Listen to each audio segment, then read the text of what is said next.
I'm going to go back out to the scene here in Antioch. This is Metro PD's spokesperson, Don Aaron, talking about the latest in the arrest. The remaining escaped teen from Nashville's Juvenile Detention Center was taken into custody at an Antioch apartment complex. There were two other persons in the apartment with him, both young adults, a male and a female. They are also in custody, and we expect charges to be placed against them in relation to assisting Caruthers during his escape status.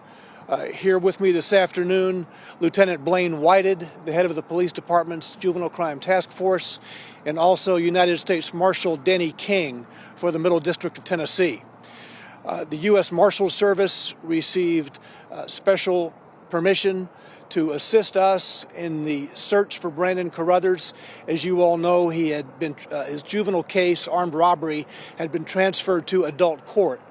So the Marshals Fugitive Task Force is of tremendous assistance to our police department day in and day out as we're looking for wanted persons. They were of tremendous support for us during the search for Brandon Caruthers over the past many days.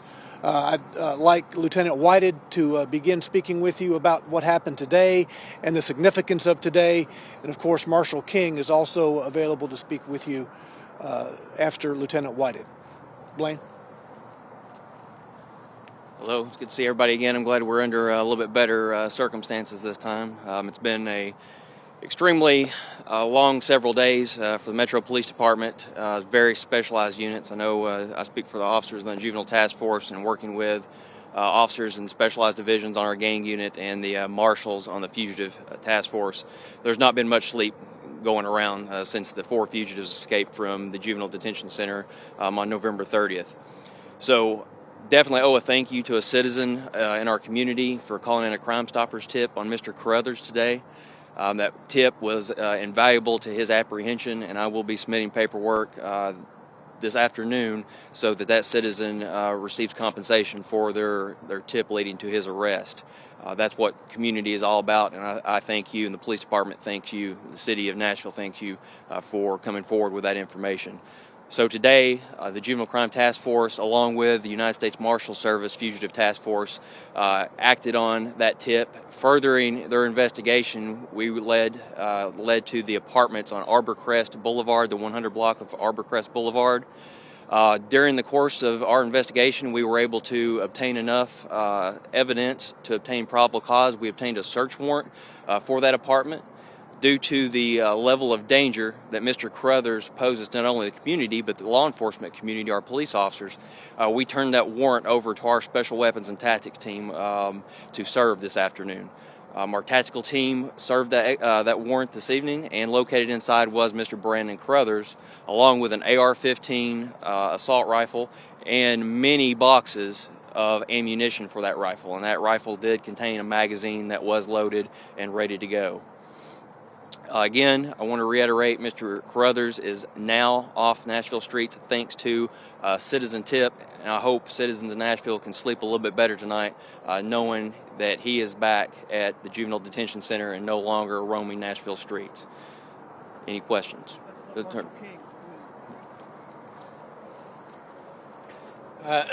Today's capture demonstrates the value of law enforcement working together.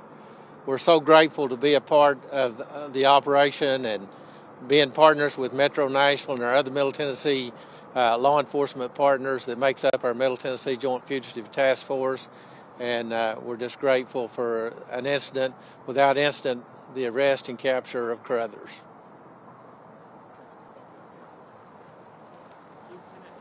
Sir.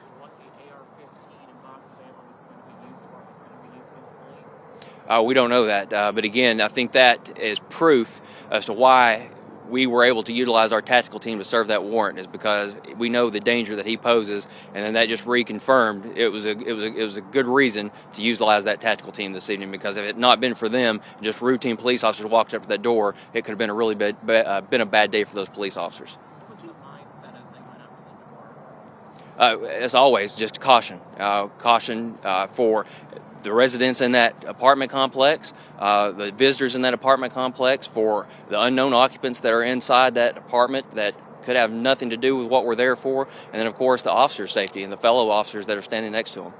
How many tips over the span of the past, 2 weeks have you kind of checked out?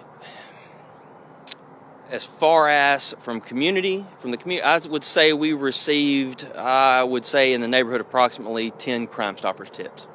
Did 9 of them turn out to be false? It did. Okay. It did. What does tip say when that led to this apartment complex? It was pretty specific. It was specific enough that I felt a lot of confidence in it. It specifically listed Caruthers by name, and it specifically drove us to the building that we located him in today. Were the people he was with, were they minors or were they adults? They were adults. We've seen several arrests over the past few weeks. Family members of these teens, staff of the detention center. Do you anticipate any more arrests in the coming weeks related to this? It's possible, yes. I would say the 2 that were with Mr. Caruthers today will be facing charges as well for assisting him. Are they friends or family? It appears to be friends at this time. What happens to Caruthers now? He will be booked into the adult booking tonight since he has been transferred to adult court. But at some point in time after him being booked in on the escape warrant, he will be transferred back to the Juvenile Detention Center. Can you also speak to how he was added to the most wanted PTUs during the I'll let TBI answer that, but I am grateful for the TBI and the United States Marshals for being able to accept him since he is still a juvenile, but since he's been adjudicated in court as an adult, very grateful that they were able to come and assist. Can you also, can you say anything about how, when you entered the apartment, what happened, what took place? Did he try to run? There wasn't many places for him to go, but there was no resistance. Did he say anything?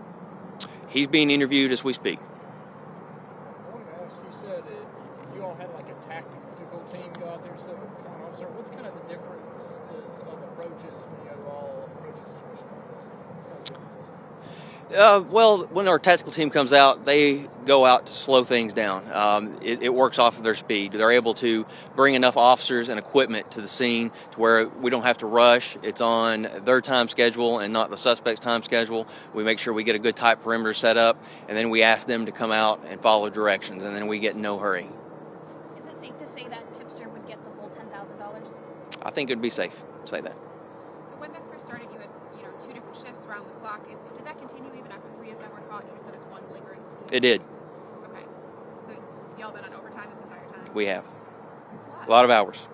A lot of hours. We're very grateful to see this come to an end. I know it's been an exhausting experience for everyone at Metro. What are some lessons learned here, or maybe some things you take forward if something like this happens again? Well, I can't speak for the juvenile court system. I can't speak for the city as far as to what they're looking for. I can just speak for the Juvenile Crime Task Force and the police department. We're just happy to see them all in custody safely and see this come to an end. Do you have any thoughts? They've been sent right back to where they escaped from. Do you have any thoughts on policy over there, what you hope happens in the future? I have lots of thoughts, but again, they're my thoughts only. So I think there are a lot of folks' thoughts, and I think everyone took this just as serious as you are, as I did, and I would imagine there's going to be changes coming. I think you saw the arrest this week of employees. I think that sends a clear message that there was a lot that went wrong that night. What's the total reward amount? Is it $10,000 or $12,000? It's my understanding that Crime Stoppers had a total of $10,000 and the TBI's was $2,500. So would that person get $12,000? I'm not sure. I can only speak for the Nashville Crime Stoppers. There were private donors into the Nashville Crime Stoppers. Yeah. Crime Stoppers itself can only do 1,000. Can do 1,000, yes. Anything else? Last time we spoke after the arrest of the 13, you said this was going to be the hardest one, Caruthers was going to be the hardest one to capture. You weren't sure if he was in Nashville, if he was out of Nashville, we didn't have reason to believe he was anywhere. Were you surprised that he was still around this close in Nashville, and kind of where were you before this tip? Not surprised. He had a lot of help, and he's been through the system enough to know that how our tactics work. So we weren't surprised.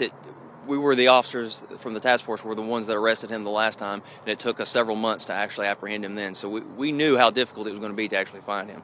As you saw, his friends today in that apartment with him did not turn him in for that $10,000. So we knew what kind of friends he had, and it was going to be difficult to catch him. Kind of on that too, you talked a little just if anybody, there's been some people that help these fugitives out, and that's what took so long. Would you tell anybody that might be thinking about doing something like that in the future? Just do the right thing. In my opinion, it doesn't pay. In no way. You're not helping anyone. You will eventually be caught. Do the right thing. Turn the person in, or convince them to turn themselves in, so everyone goes home at night, everything ends peacefully. A member of the police department's major case task force is at headquarters and expects to take part in the interview with Caruthers. Brandon Caruthers is on the right-hand side of your screen.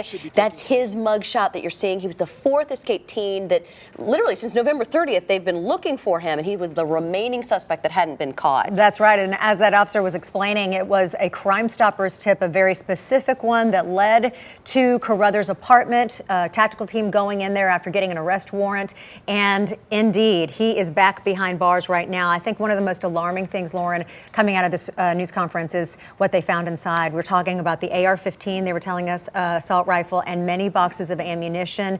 Most importantly, that AR-15 loaded and ready to go, they said. Yeah, you heard Lieutenant White just say there was a lot that went wrong that night, and he also said that he had a lot of help from friends, not family, but friends. That tip specifically from a citizen that came in was so specific, police said, that they even named the building at this apartment complex that Caruthers was in. You see him being taken out by police right there. And that officer also saying that that person will likely get the $10,000 Crime Stoppers reward. We know there's another $2,500 out there, but we're going to figure it all out and continue to follow this, bring you the latest developments as we continue right here on News 4 at 4:30.